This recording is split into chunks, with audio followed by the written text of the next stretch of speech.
Hi, everyone. Welcome back to Teams for Business. So this is our part two of our special episode with Dr. Joy Zhang, who is the Director of Engineering at Airbnb. And we're basically going to be giving some of our thoughts on what Dr. Zhang said. So if you haven't listened to part one, be sure to check that out. I guess to start off, just talking about Airbnb, who has used it before, to kind of renting to do it instead of a hotel? And like compared to hotels, what do you prefer or dislike about Airbnb? Yeah, so over the summer, well, last summer, I guess technically, I rented out an Airbnb with a few of my friends and our families, and it was like a pretty big affair because there were six families and there were 18 people. And I think I had a pretty good experience with Airbnbs because usually like if you go to a place that's not like in the city but somewhere else, you get like the whole house or like the whole little location to yourself. And so obviously you get your own rooms, but you also get like the other amenities of a house. So like a living room, like a gathering space that you wouldn't really get if you rented out a hotel, or got like hotel rooms. So because we went with like six other families, at night was always like the most fun because you got to hang out with your friends and just be able to talk together. But if we were in a hotel, there kind of would not be a way of doing that because you have your own hotel rooms and then you have like the hotel lobby, but whose room are you going into to like hang out? And people become a lot more like hosed up in their own room.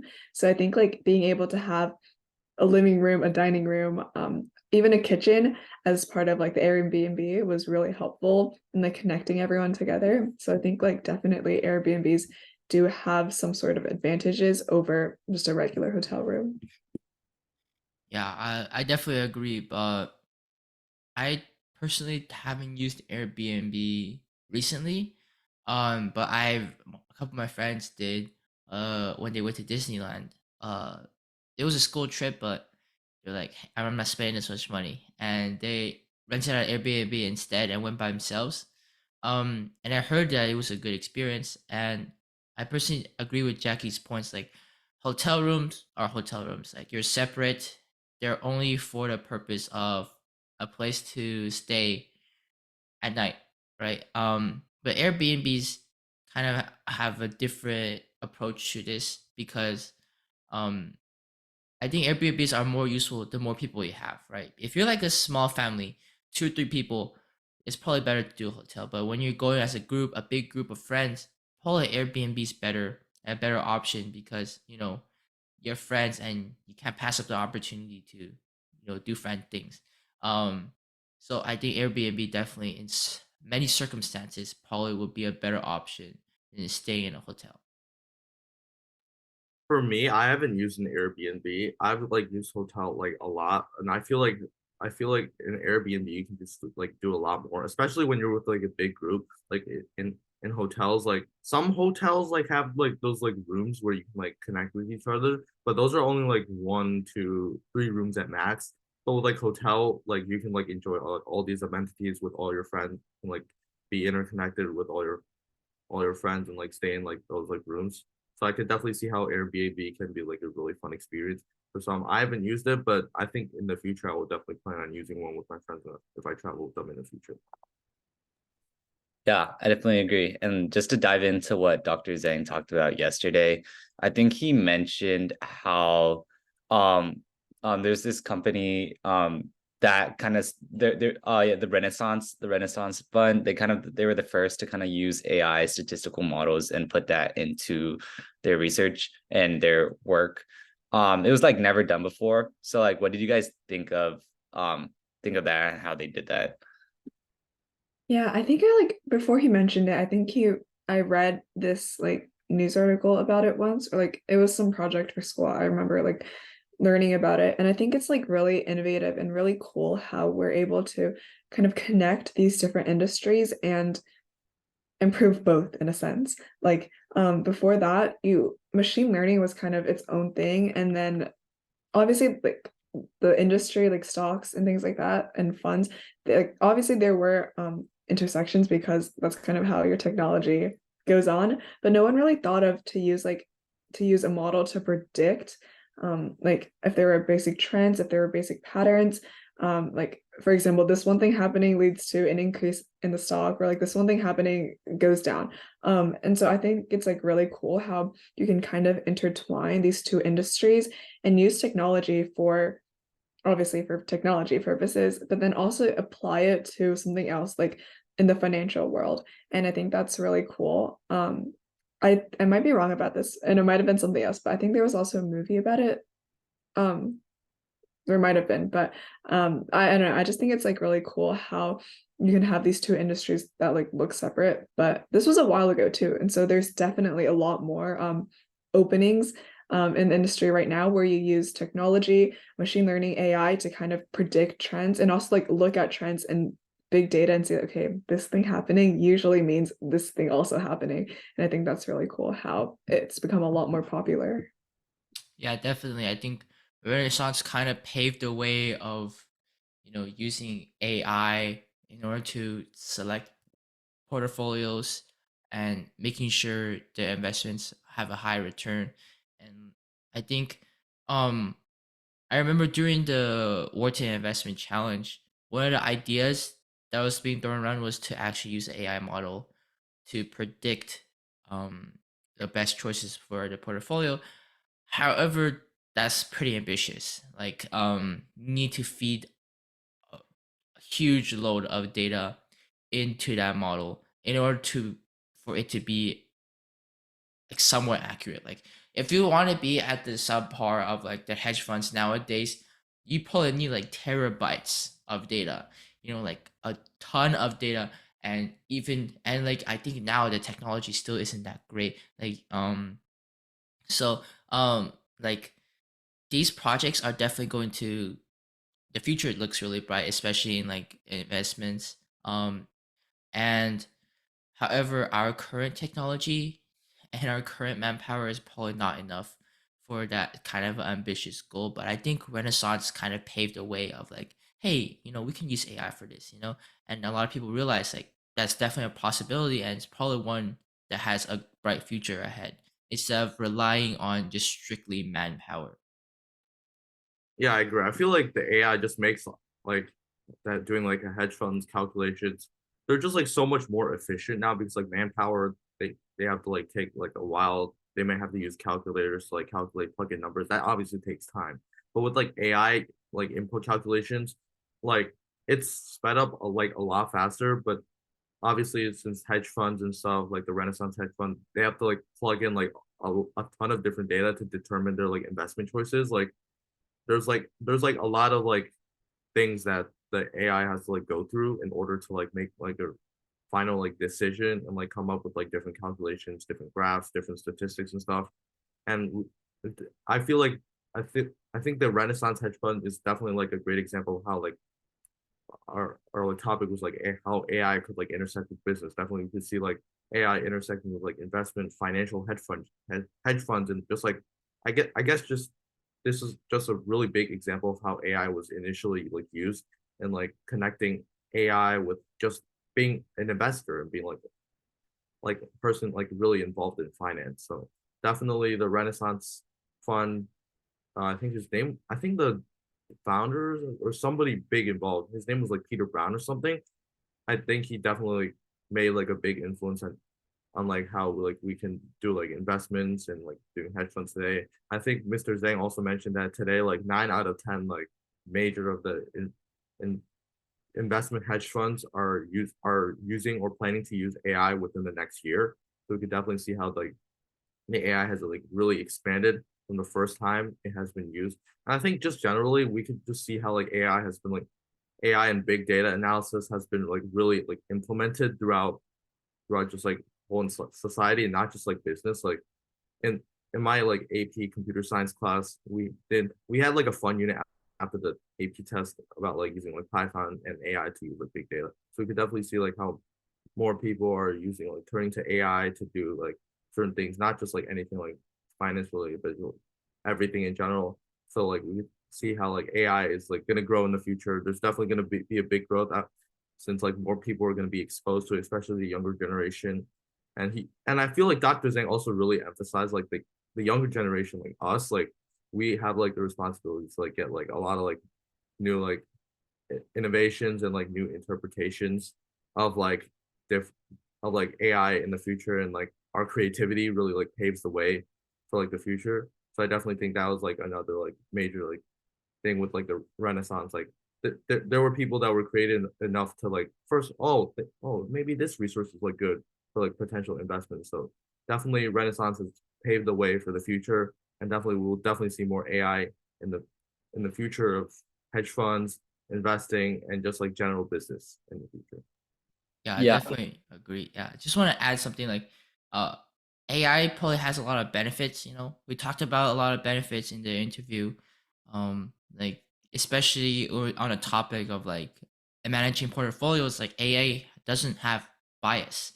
Like there's zero bias, or you can just tune the amount of bias there is, instead of like humans where we generally like our entire lives are just biased. Our the way we think is biased. But I think it's also important to think about, you know, the kind of things that we need to pay attention to using AI generally. Like I know there's a lot of possibilities for the future. Like for example, healthcare. There's current research going on with like Stanford, UW. They not UW, no. I think it's Wisconsin, but they are trying to use ChatGPT to help doctors, you know, write their reports. And generally, I think that's a good idea. But also, there's also problems with um, patient privacy, because you're feeding it into a machine learning algorithm, and usually generally liability is a big issue for machine learning projects, especially in the world of healthcare. And there, you know, like the thing with when a doctor messes up, when a doctor has a misdiagnosis, they have a kind of, it's their responsibility. They're liable for that mistake. However, if you start using machine learning algorithms, AI models, then suddenly the hospital is liable, not the doctor, because the doctor isn't in control anymore. It's the hospital, because the hospital decided to use that AI model. So I think there's a big kind of, we need to be, there's some aspects of AI that we probably need to be concerned with, because the more and more we use AI, we have to think about how we should use AI to its best benefit, how to benefit our society the most, and not have it kind of take two steps forwards and one step back. I want to take only that two step forwards, you know. So what are your guys' opinions on that? Yeah, I think that's a really good point, actually. I'm doing like this research project with a professor at UMD right now, and we're looking at like kind of like the legal intersections with artificial intelligence. And there's a lot about like discrimination and bias with AIs, because whoever's building it, like that person who built the AI is an actual person. And as people, as human beings, it's innately we're going to have preferences, we're going to have biases, we're going to have um things like that that can be slightly discriminatory. That's just who we are as human beings. And when we kind of make AI and we make the models, that kind of reflects in the models. And there's a lot of cases where the models are being discriminatory, even though like technically their usage wasn't supposed to be like that. So there's like lawsuits about like wrongful discrimination in like hiring processes, things like that, where people who are like disadvantaged because of AI, and that makes a lot of lawsuits arise. And I think like this also ties into Dr. Zhang's point about like AI kind of comparatively, and machine learning is new to the world, like compared to some of the other technology we have that's been existing for decades and decades, and it's been kind of perfect compared to what stage AI is at right now.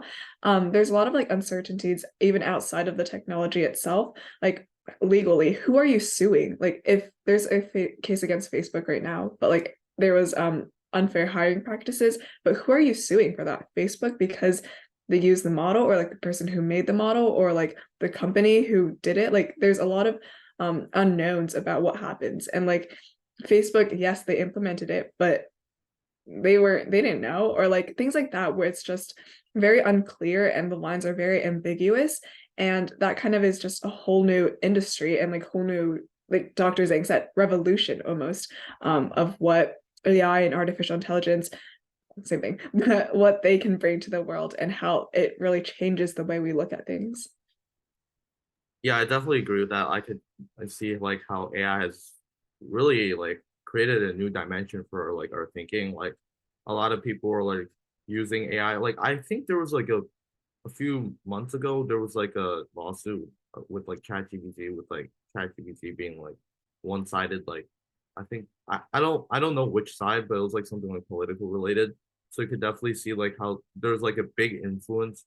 Like the person making the AI could definitely have influence on how like the AI like it could be a little bit like one-sided, but it's still like for many it's still like noticeable like towards like the one-sided. So it kind of like changes like the thinking of like the thing like one way. And I definitely really want to stress yesterday, Dr. Zhang really emphasized like the uncertainty. Like he like emphasized the uncertainty of like, oh, what's the current AI and business intersection? How will that intersection change in the future? And then there's like a lot of like uncertain factors because AI is still like relatively new. It's been around for quite a while, but it's really accelerated over the past 2 or 3 years. But then there's still like a lot of like stuff that's like still like being developed. Like another and another thing I want to bring up about what Dr. Zhang talked about yesterday is like AI. Like AI can't really do things that are like related to like empathy or like emotion or stuff like and like the true like creativity he mentioned like really comes from like the humans. Like we definitely see like on Discord like I've seen like Mid Journey, a lot of people using like Mid Journey and a lot of those like images. People have been just experimenting with AI prompt images on like Discord and other stuff. And I think the creativity of the human is to like plug those like image in and then the AI like kind of generates. But that really different is different from human art because like human art, they could like interpret things in like different ways. Like they could intentionally make a maybe like an unconventional choice to like convey like a really powerful message. And I feel like for right now, that is something that AI can't do. And maybe in the future, AI can't even do that because like they still like lack this like type of like innate creativity and empathy that humans really have. So yeah, I think what was really interesting about yesterday also is like that new dimension has like raised like some debates about like the applications of AI in like another like world. Like I think just like the AI's effectiveness of being involved in like right brain related work still like remains to be like seen. Yeah, I definitely agree. I just thought that Dr. Zhang, like he pointed out how like, the future is still like, yeah, the future is uncertain, but he has a lot of like faith in where AI is going to go. But at the same time, it's also, I know we talked about how like the current state, like AI's role in our current society, and there's some things that we need to be wary of. There's some guidelines that may need to be set. Like first using Chat GPT.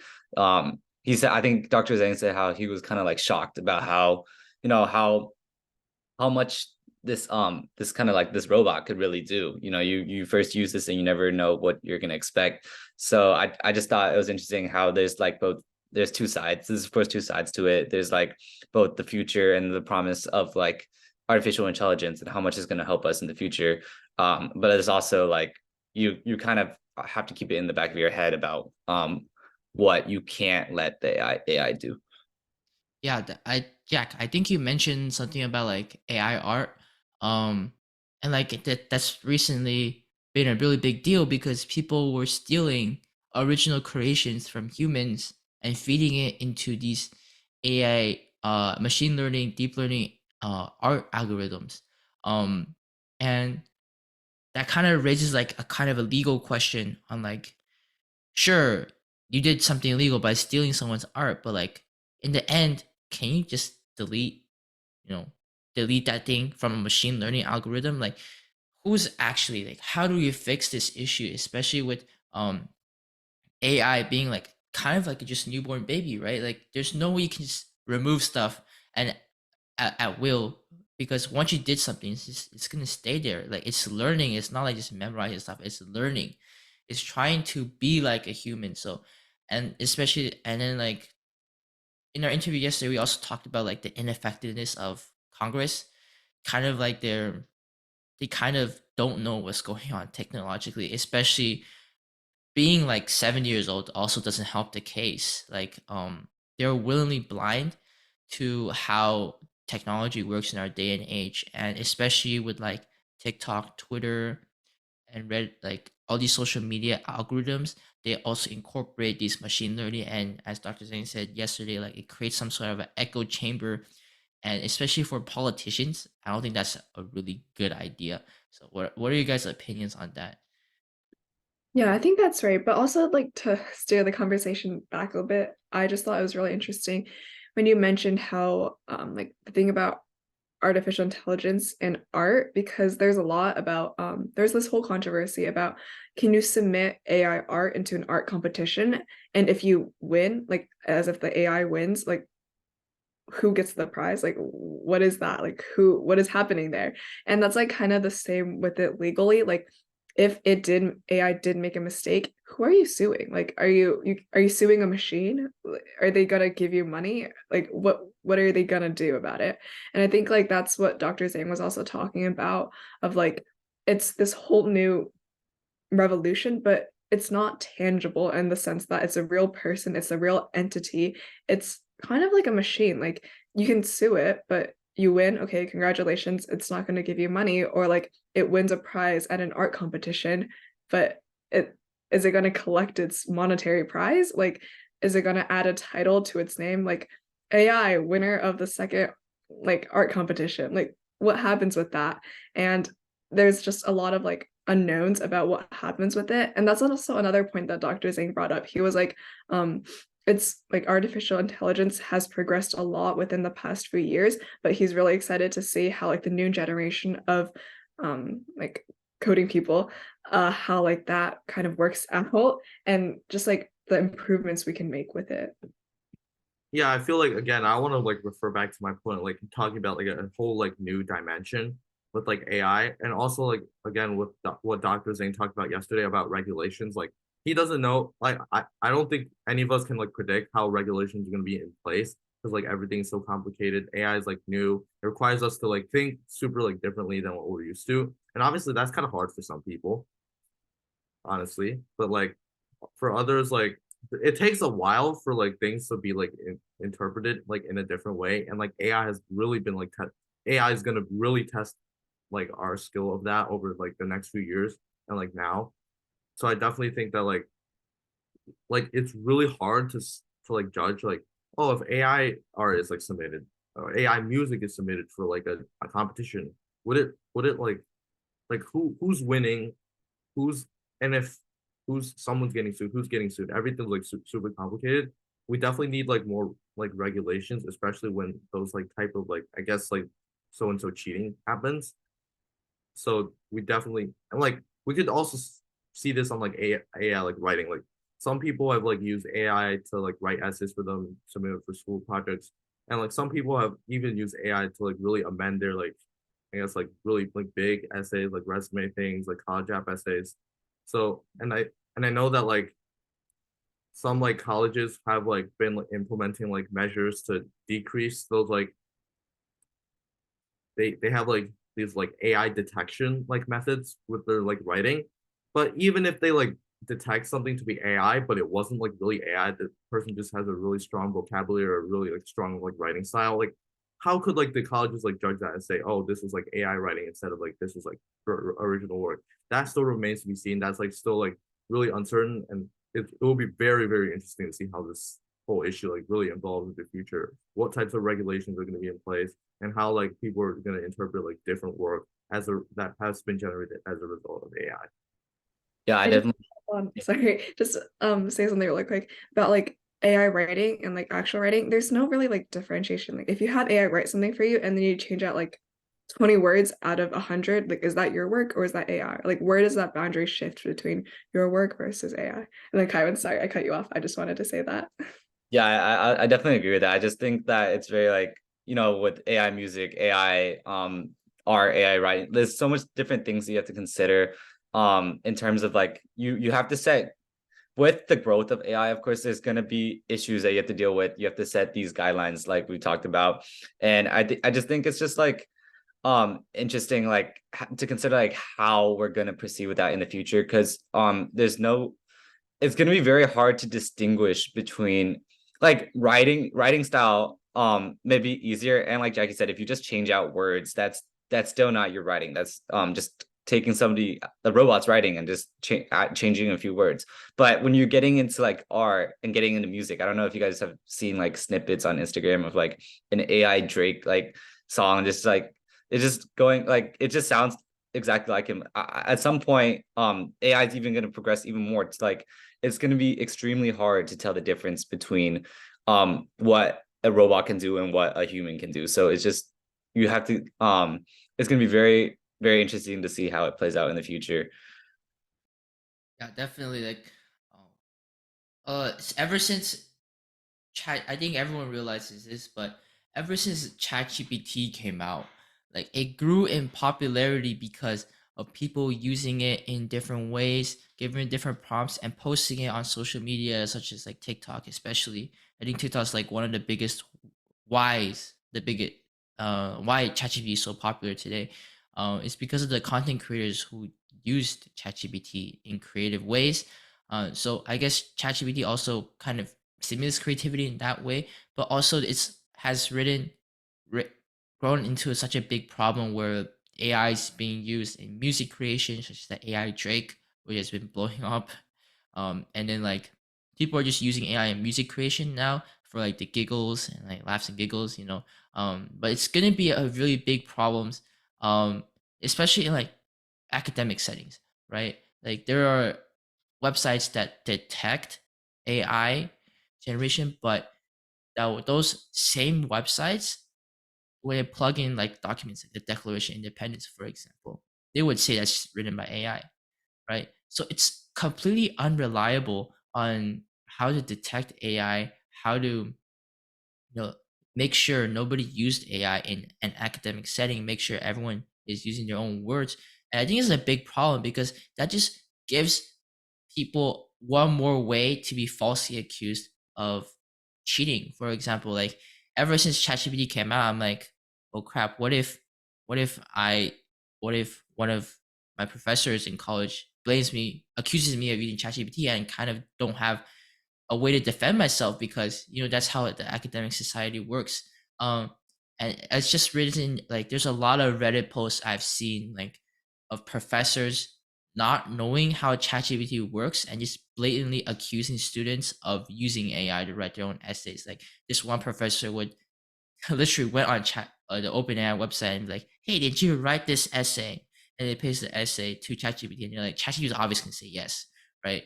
Um, so that like everybody failed in that class because they thought the professor literally thought they were cheating using AI. So I definitely think there should be, different methods of catching AI, using people using AI to do their own work instead of relying things like GPT-0, instead of relying on these like other models that try to detect AI. I think there should be other more efficient methods that we haven't probably discovered yet to kind of figure out if people did use AI to write or they actually wrote it themselves.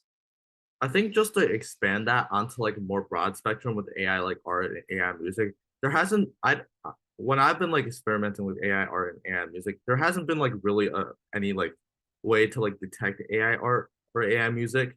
So we could definitely see that like occur too. And also like a real world example of like something outside of academics with ChatGPT. Like recently there's been like rumors that like John Morant like used ChatGPT to like make his like apology, and that's been like really like trending. But again, there's like no way to know whether he did or didn't use it. Like we have to like use like the benefit of the doubt that he is like really like sincere. But of course, there was like a lot of like rumors circulating that since the incident again like happened again, like maybe his like apology wasn't really sincere and maybe it was just like a product of chat gpt again, like, but we can't like really like directly accuse him of like doing those things because like we really don't, there's like a lot of uncertainty, and I think definitely it would be very interesting to see how this uncertainty evolves into like different like sorts of like regulations, different sorts of implementations of AI to like detect its own like work for like the future.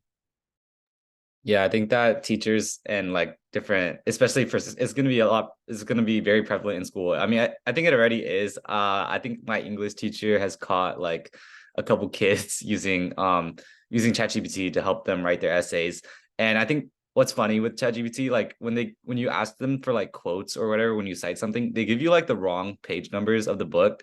So they just put the page numbers they got directly from ChatGPT, and then the teacher looks at it, it's like it's not the correct page number. It's just like it's I think AI like that's like very like AI is still flawed right now. So as you know, it's gonna get better in the future. And once it becomes almost exact and the writing style of AI robots becomes closer to humans, yeah, like Jack said, it's there's gonna be like very thin line that you can kind of use to like tell the difference between what somebody did or somebody didn't do. And it's yeah, it's gonna be very interesting to see what happens. Yeah, I just want to add on to Kyle, like students, especially the students our age who try to use AI for cheating, they're not smart about it. Like they don't use AI smartly. Like I saw this example online when the student is literally just copy pasted the ChatGPT format, and it literally the first time was like, as an AI model, I can't do whatever, whatever. And like students who try to cheat are usually not smart about it. Like it's pretty obvious that they used ChatGPT or whatever AI to fake their own work. But as time goes on, more and more students will learn from their mistakes, from their peers' mistakes, and they would improve upon their cheating habits.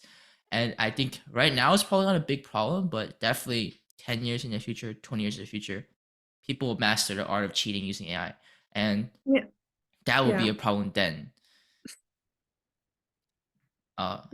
Want to go? I mean, I was gonna say like I had like now you mentioned like cheating with AI. So I had this friend, we were on a trip in Florida, and we just like did not have a lot of time, and she had like an English paper due about like a Shakespeare play she had to like do an assignment for. And so she she used like ChatGPT to write it for her. And then they like started quoting like assumably the lines of the play. And then she was like out of curiosity, she was like, this is this right? Like this doesn't really sound Shakespearean. And so apparently ChatGPT quoted Spark Notes instead of like the actual play itself, which is kind of dangerous, especially if you have an English teacher that's well versed in their Shakespeare verses. So I think it's just like you have to be careful. Like hopefully no one's using ChatGPT for homework cheating, but like using it as a whole, like you have to be careful that what they're giving you, like the information they give you is actually correct, because otherwise like you could be quoting a source you probably shouldn't be quoting and like probably isn't correct. So that just there's a lot about that could there's a lot of places where it could go wrong, basically. Yeah, just to add on to that, like I think a few months ago we really talked about this in another ChatGPT related episode. Like we said, like AI is not like completely like reliable. We've like experimented with different AI, and like we checked that there's been stuff that's been blatantly wrong, and like AI has been taking stuff from sources that aren't like necessarily like the most like reliable sources, or like they're not like the authentic source that people are looking for.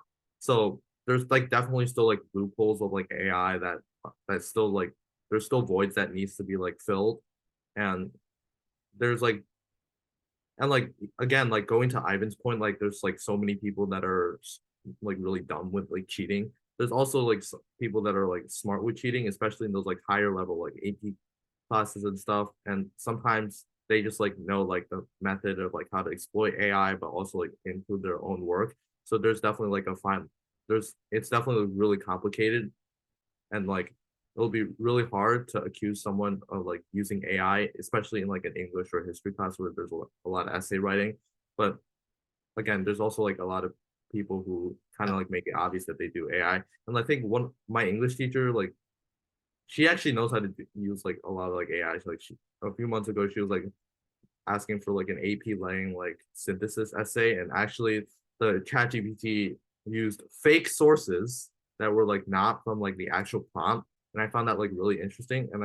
And like now she implemented like a rule that says, oh, like now when you do essay writing, you can't just like copy paste from like another like draft document. So it has to be like proof that you're not like cheating from AI. But again, that allows for like a loophole for like people who have two screens to like look off an AI response and then like type that out. I mean, that's like it takes a lot of time, but still like a loophole to exploit. So again, it just shows again the difficulty of like use of like difficulty of catching people who use AI to like do their work. Yeah, so I want to add on like I think in an academic setting, we should use AI as kind of aid instead of a cheat, you know? I think we mentioned this in the last like an episode a few months ago. As like we should use AI on its strengths, right? His strengths are creating stuff out of nothing, right? As Jackie said, they mentioned like they create things basically to create things. Like they will create things from nothing. They will take stuff from anywhere in the internet, like somewhere completely different from what you want it from, and make it convincing that they did it correctly. Like AI is just good at writing and good at convincing you. They're good at gaslighting you, you know? And um it's pretty funny. Like I'm like really into like biology competitions, right? And then I would plug it into ChatGPT for fun. Like I was like, oh, what would ChatGPT do? And it would be so blatantly wrong, but it will make it so convincing that they did it correctly. Like you will ask them like, for example, like Hardy-Weinberg equilibrium. It's just literally plug and chug. But they would use the wrong equation, but then they will explain it step by step and make it seem like they did it correctly. And I think if you do want to use AI as, you know, help, we should use it like a different person. Like you're going to your friend and asking them, "Hey, what should I do about this?" Or, "Hey, I think you read this book before. Can you give me a brief summary?" Whatever. Like that's okay. In my opinion, that's not cheating. That's not academic dishonesty. Like I personally like when I see a research paper that's like 20 pages long, I'm like, okay, I'll just read the abstract.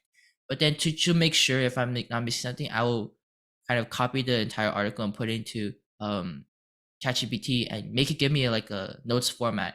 And if I read it, I'm like, hey, no, this is interesting. Then I'll go read the paper. If I read it, and it's like this has nothing to do with me.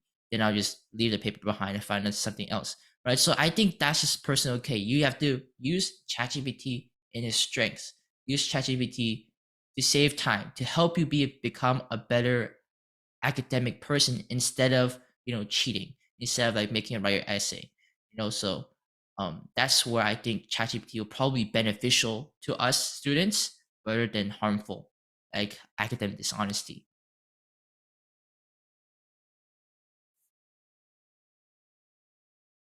Yeah, I think just to end off, I think I just going back to what Dr. Zhang said yesterday, just kind of recap about like how he started working with AI and for high schoolers who wanted to pursue AI in the future.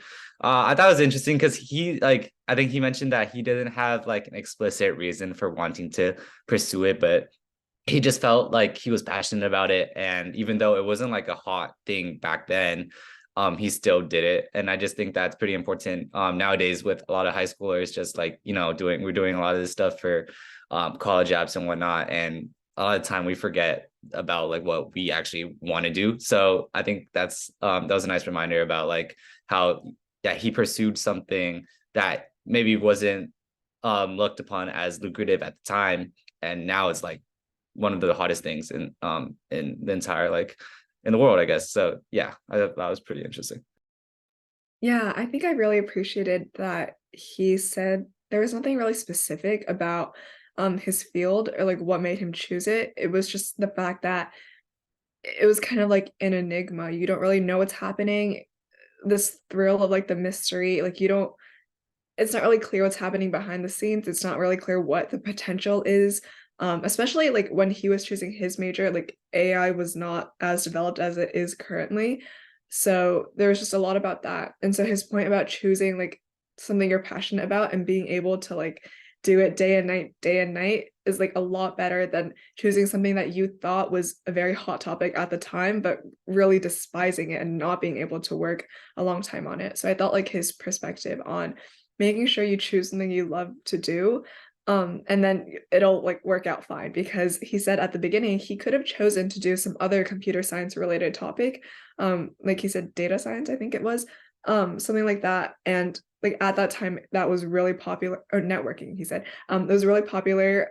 He said he could have gotten a job really easily if that's the major he chose to do at the time, but then he chose to go with his passion for like machine learning, AI, and like obviously he has a lot of experience in the field now. So just choosing your passion was something he really highlighted, and I think that's something we should all appreciate.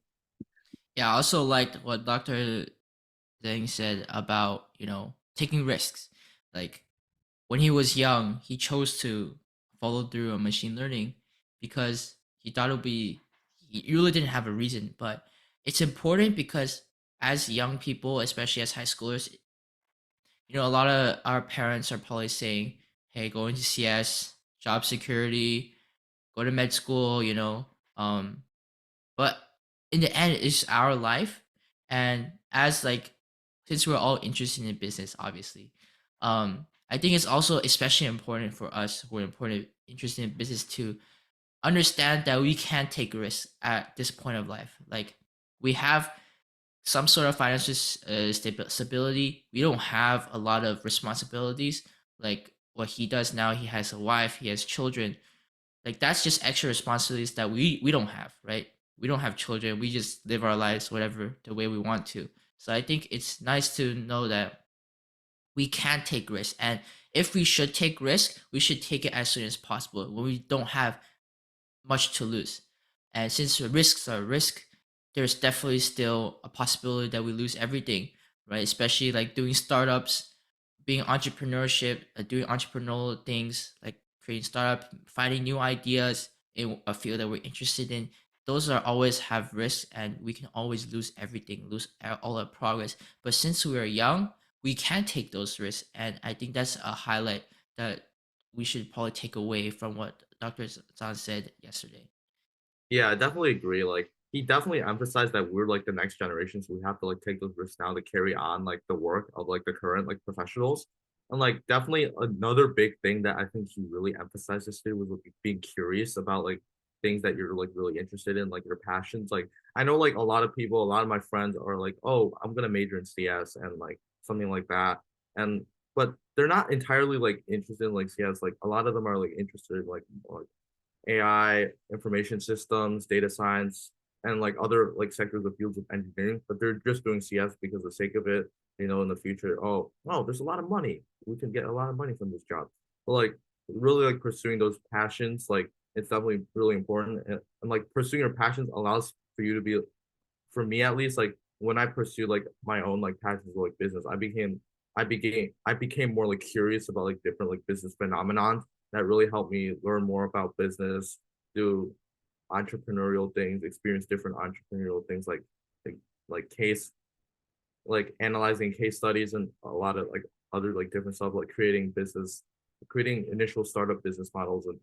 And I think having like a really big passion and pursuing that passion and becoming curious about like the different sectors of that passion, it will really help you in like the future. And like I think that like contradicts what a lot of people like say about like being like not being yourself for like I think college apps like sometimes just for the sake of getting into like a really good college, people like decide to like change who they want to be. And I think like really like I think just like being yourself, being your authentic self is like just like the best way to go. Not just for college apps, but just like for everything like in the future and like just your jobs, futures, and what your passions would be like. Yeah.